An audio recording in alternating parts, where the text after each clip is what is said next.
I work all night, but the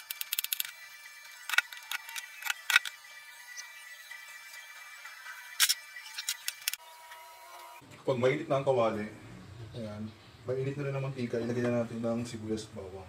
Isama na rin natin ang siling green. Sabay-sabay na natin yan.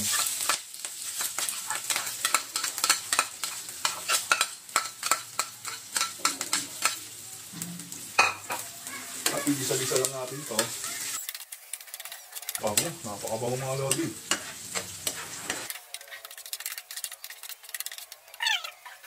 Paluluin lang natin yung hotdog hanggang maluto mga lodi.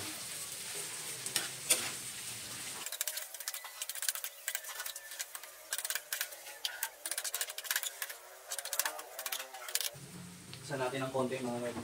Yan. Hintayin lang natin siyang maluto. Paluluin lang natin siya para hindi siya masunog mga lodi.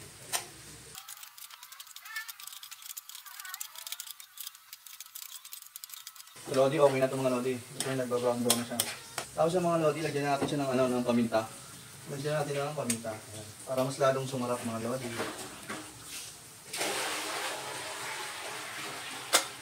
At inaan natin ito. Iluluin natin siya.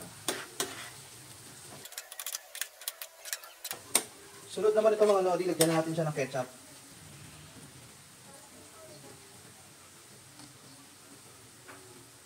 Okay na yun.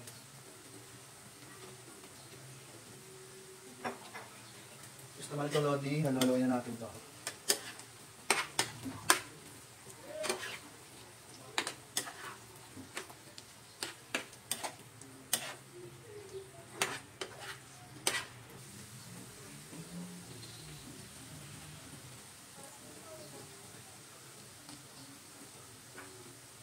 Okay na yun.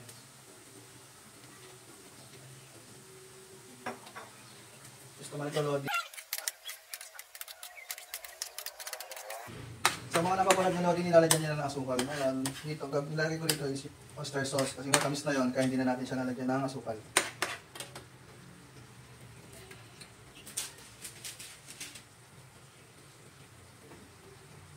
Ayan, okay na yan. Saluluin lang natin. Ayan. Tapos, lagyan din natin siya ng pampalasa. Lagyan din natin ng magic sarap.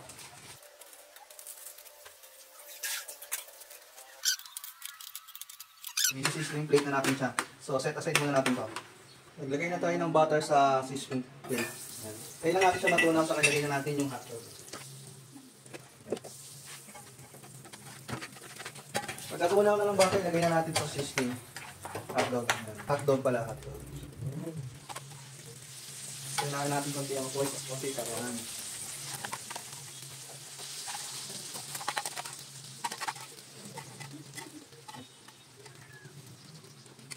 Ngayon, pinalagyan natin ang toppings sa mga lodi.